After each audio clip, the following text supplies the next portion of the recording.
नमस्कार, मैं अपूर्वा। आप देख रहे हैं देश न्यूज टीवी। आइए नजर डालते हैं आज की कुछ खास खबर की ओर।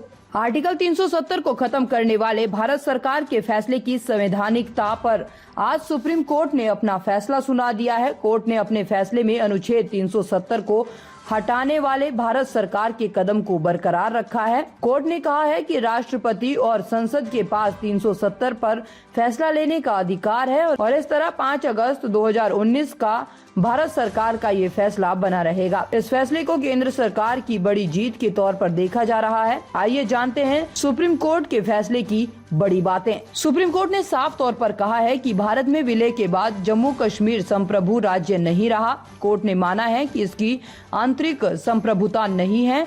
साथ ही जहां तक अनुच्छेद 370 का सवाल है, सुप्रीम कोर्ट ने इसे संघवाद की विशेषता बताया है, ना कि संप्रभुता का। कोर्ट ने माना है कि जम्मू कश्मीर में युद्ध की स्थिति के कारण संविधान का अनुच्छेद 370 एक अंतरिम व्यवस्था थी। आर्टिकल 370 परमानेंट है या टेम्परेरी, इस सवाल के आसपास सुप्रीम कोर्ट में बहुत सी दलीलें रखी गई थी। याचिकाकर्ता का मानना था कि ये एक स्थायी प्रावधान है। सुप्रीम कोर्ट ने अपने फैसले में कहा कि आर्टिकल 370 एक अस्थायी प्रावधान है, इसे परमानेंट प्रावधान नहीं समझा जाना चाहिए। सीजेआई डीवाई चंद्रचूड़ ने दिसंबर 2018 में जम्मू कश्मीर में लाए गए राष्ट्रपति शासन की वैधता पर फैसला देने से इनकार कर दिया था। सुप्रीम कोर्ट ने कहा था कि ऐसा इसीलिए क्योंकि इसे याचिकाकर्ताओं ने विस्तार से चुनौती नहीं दी थी। जम्मू कश्मीर 2019 के फैसले के बाद राज्य ना रहकर एक केंद्र शासित प्रदेश हो गया, जिसकी अपनी विधानसभा होगी। हालांकि अभी तक सरकार ने राज्य में चुनाव को लेकर कोई महत्वपूर्ण घोषणा नहीं की है।